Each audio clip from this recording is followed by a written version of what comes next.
My dear friends, welcome to the Essentials of Inorganic Chemistry. I am your friend Dr. Vinny Bhatt and presently discussing a chapter entitled Symmetry. This is the 8th talk in the series, and today I am going to discuss a very important topic, Lagrange's theorem. The application of Lagrange's theorem in group theory. Mathematically, I may put it as K multiplied by H is equal to small g. Now, in the present talk, I will be going to explain you the meaning of K, H and G and the whole equation thereby. So, this is lot about imagination. Imagination is more powerful than knowledge. Remember this. You will have to stay with me for a couple of minutes, then only you will be able to understand this. Consider a group capital G which contains small g number of elements as shown in figure. So the large circle, or rather the large ellipse, is the group G. And how many elements are there? Small g number of elements. The names of these elements are H1, H2 and maybe up to HH. If these elements H1 up to HH are the elements of this group G that obey all the 4 rules of the point group, then these elements H1 up to HH also form a subgroup with the name capital H. Now, which are the 4 rules? I will briefly repeat those 4 rules, but if you want detailed information, you will have to go back to some lecture number, maybe 4 or 5, and there you will find out the rules to be obeyed by point groups. Number 1 is that element E has to be present, identity element has to be present.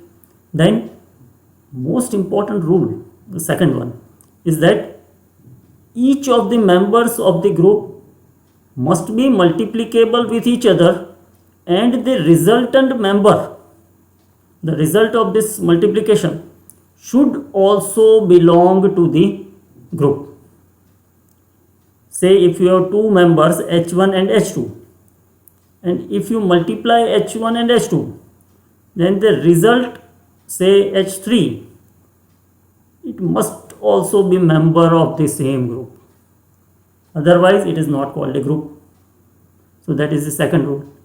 The third rule was the associative rule must be followed, and the fourth rule was the requirement of the inverse.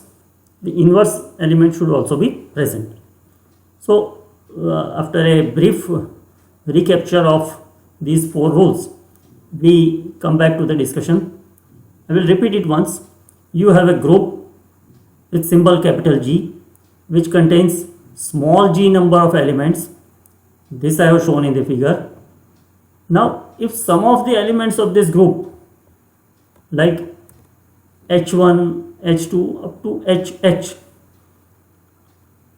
are the elements that obey all the 4 rules of the point group, then these elements, this H1 to HH, they also form a group within the group, and that is called a subgroup, and the name of that subgroup will be capital H.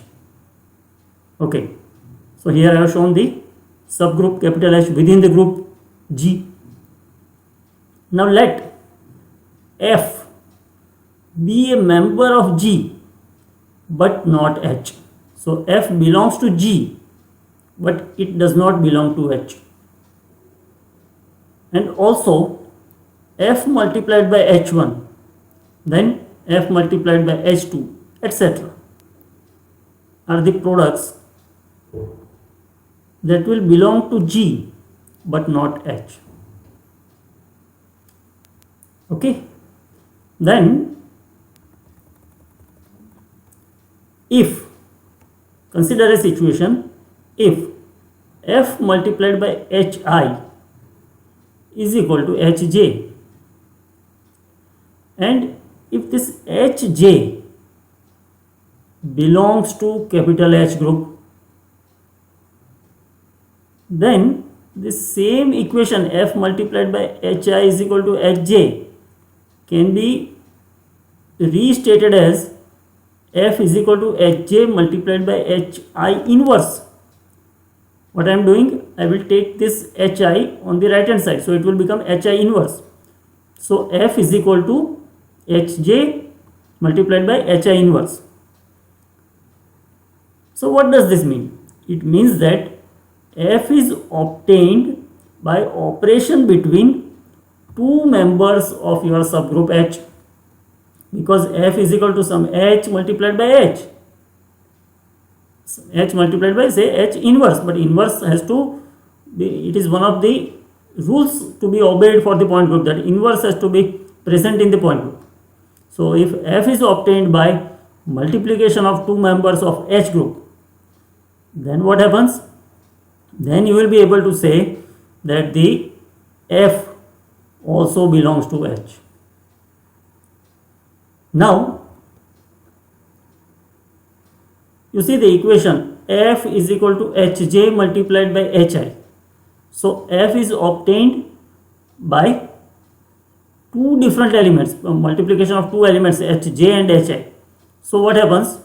There will be two H such members in the group. It is Hji, next time it can be some Hk, Hl. So 2H number of such elements will be present. Now if this 2H is smaller than G, see, remember, when I say small g, I am talking about the order of the group. Order means number of members in the group. So if 2H, what is the small h? Small h is the number of members in the subgroup H, and 2 multiplied by H is less than the number of members in this subgroup G, then you will see that there is a possibility of finding another element D which is not present among H1 to HH, nor F multiplied by H1, that is your that is the series of F elements. So if 2H is less than G, then there is possibility of finding yet another element D of the same type. So now if we repeat the previous argument, we can say that if there is D, then you can get H number of new elements, D multiplied by H1, D multiplied by H2, and so on. And finally, we will be able to say that K multiplied by H is equal to G. So what happens is K is some integer, H is the number of members in a subgroup H, and G is the number of members in the group G. So as per the, what is the meaning of this K into H is equal to G? It carries a lot of meaning. I will now give you the meaning. It means that if you apply this into our group theory, it means that if a group contains 6 elements, then the subgroups of this group can contain 1 element or 2 element or 3 element only. If a group is made up of 6 elements, then the subgroups can be made up of 1 or 2 or 3 only. A subgroup of order 4 in a group of order 6 cannot exist.